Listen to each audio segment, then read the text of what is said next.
So I'm having a problem with this calf. I'm not sure what it is. So I've got a vet appointment here in a little bit. See though, I can kind of barely stand up, barely walk. Yesterday he was drooling a whole lot, so I don't know what that means. Yeah, it still is. I got his head caught in the fence there. So I grabbed it, I brought it in here to make sure it didn't get eaten by coyotes or something last night. You see how it's drooling?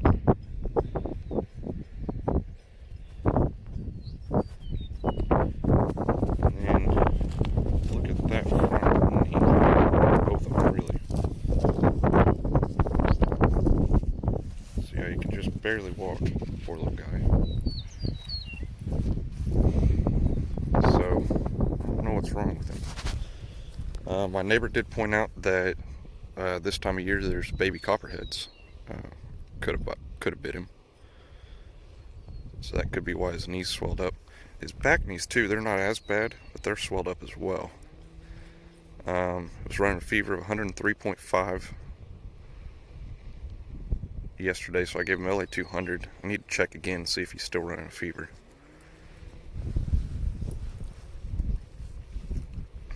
That's about as fast as he can move though.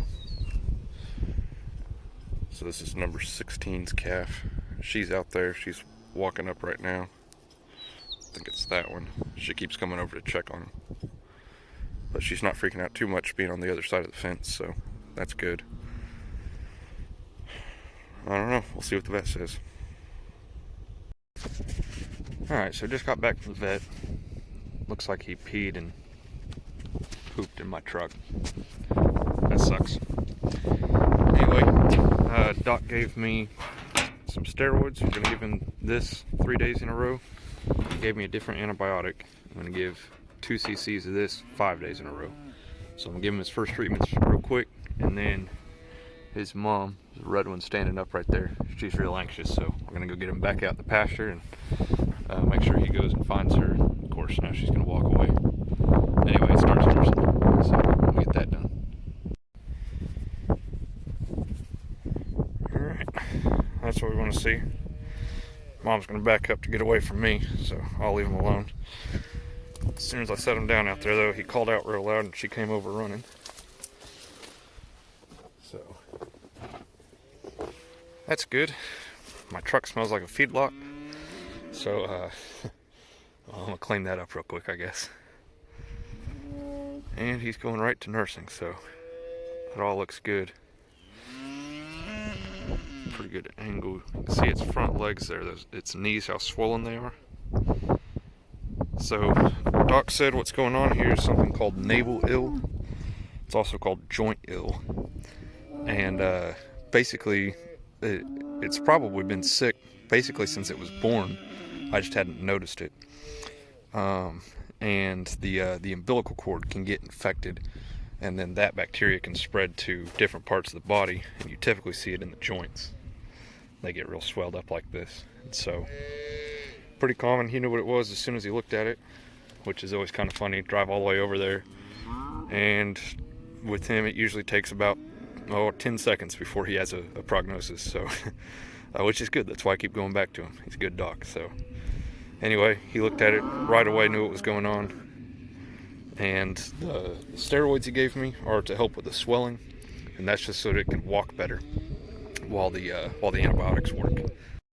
Alright, so this is number 33's calves. Number 33's calf. As you can see, it's got pink eye. So I wrestled him down out here in the pasture. In the process, broke the needle that I had in my shirt pocket, so I had to go back and get another one. Fortunately, I had some rope with me, so I was able to tie it. He had about escaped. I had his legs tied together. He had about escaped by the time I got back. So, got a new needle.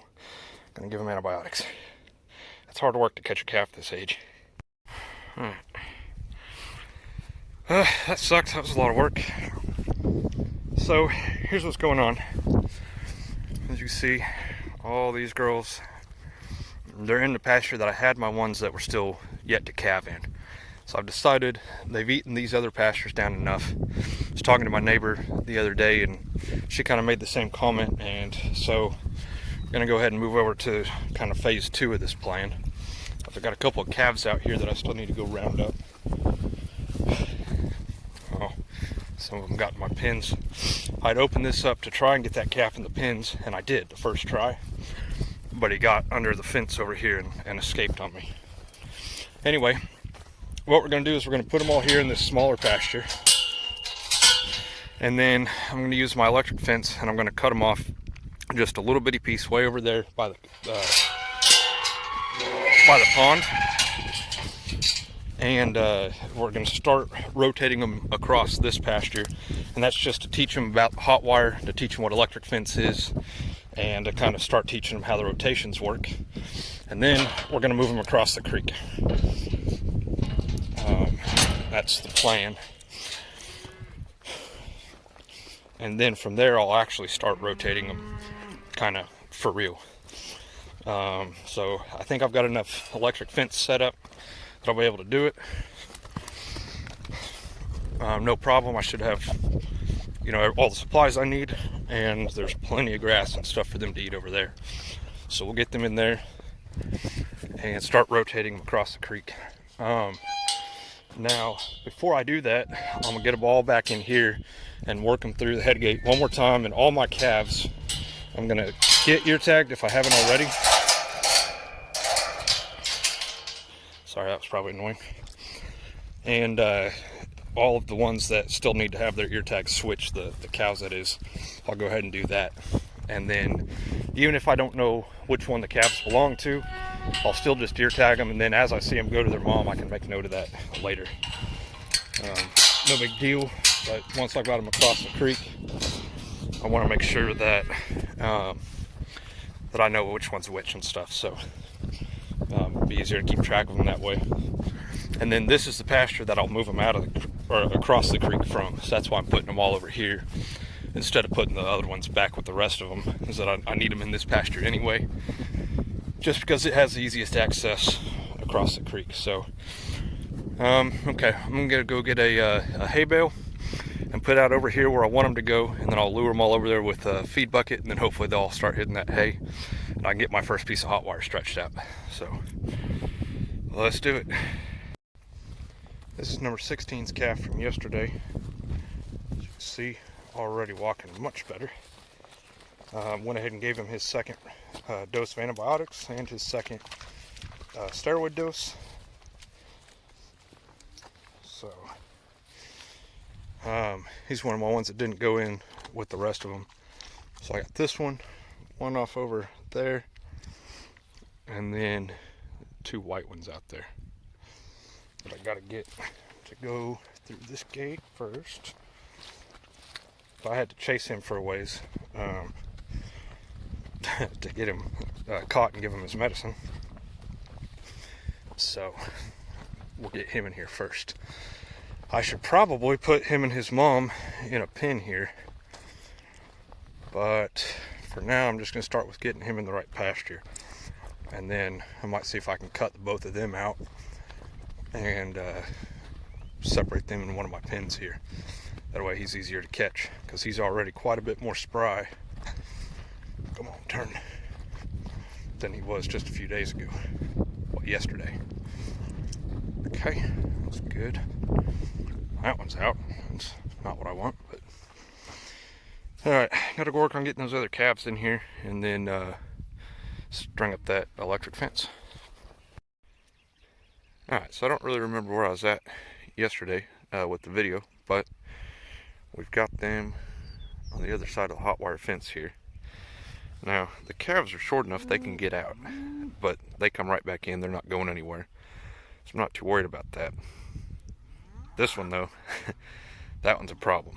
So this is number 16, and she's got the calf that I've been having to give antibiotics to that has the infection in its knees. I just gave it to him. I don't know where he went, but so I had thought about separating her and that calf off and putting them in the pens just so that it's easier to get to that calf. I have 2 more days of antibiotics to give to that calf.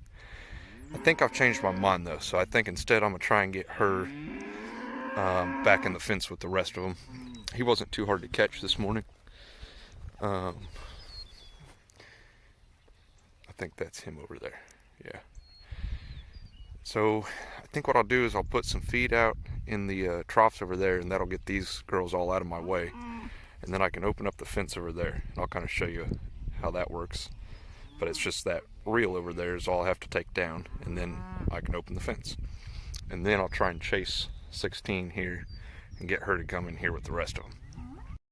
Well, that didn't really work. She kind of went the wrong way. She started to go, but I don't know. A few of them kind of got done with the feed, and they ran back over to check me out. And I was afraid if I left the fence down long enough to try and get her in it, that they would be out. I don't know. Alright, so here's the idea. Got a second piece of fence ran over, and it's just connected to this, so it is energized. That gate's open down there. So now I'm going to see if I can just slowly work her through this little corridor that I've made. And I think I'll be able to grab these fence posts and close them off kind of behind her. So that's the plan anyway. See how it works. We'll just go nice and slow. See if we can't box her in down there. Get her to go back in with the rest of them. Just like that. She was real cautious walking up to where the fence used to be because she knew it used to be there. Once she realized it was open though, walked right through. So, worked pretty good. I didn't even have to move the fence all the way down. Closing it in behind her, that is. So, alright, worked pretty good. So, get that taken down, and she looks like she's going to go right over there and have a drink. So, that's good. While I'm over here, I think I need to refill their mineral trough. Let's take a look at that. Yep, about empty. We'll go grab a sack of mineral real quick and top that off for them. Alrighty, all is well.